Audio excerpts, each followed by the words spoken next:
என்னதான் நம்ம வெளியே ஒர்க் பண்ணிட்டு உள்ளே வந்தாலும் வீட்டில் ஒரு பிரச்சனை இருந்தாலும் வீட்டில் இருக்கவங்களும் கொஞ்சம் அண்டர்ஸ்டாண்டிங்காக இருந்து அவங்களுக்கு சப்போர்ட்டிவாக இருந்தாங்கன்னா கொஞ்சம் நல்லாயிருக்கும். ஏன்னா இப்போது வெளியில் நம்ம நடிக்கிறோம், அங்கே எவ்வளோ ஸ்ட்ரெஸ் இருக்கும்னு தெரியாது. ஓகே, அங்கேயும் நல்லபடியாக நடிச்சாங்கன்னா அவங்க கலக்கலன்னு தான் செட்டில் இருக்காங்க, ரீல்ஸ் பண்ணுறாங்க, அது எல்லாமே ஜாலியாக தான் இருக்குது.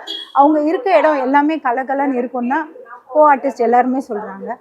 அப்படி இருக்கும்போது ஏன் இப்படி ஒரு முடிவு எடுத்தாங்கங்கிறது எங்களுக்கு ரொம்ப மன கஷ்டமாக இருக்குது. இனிமேல் தயவு செஞ்சு நான் மெம்பர்ஸ் கிட்ட இல்லை, யாராக இருந்தாலும் இந்த மாதிரி ஒரு முடிவு எடுக்க முன்னாடி குடும்பத்தில் மற்றவங்கள விட்டுருங்க. நம்ம குழந்தைங்கள நம்ம யோசிச்சு பார்க்கணும். அவங்க அவங்க நம்ம இல்லாமல் என்ன பண்ணுவாங்க அப்படிங்கிறத கொஞ்சம் நினச்சி பாருங்கள்.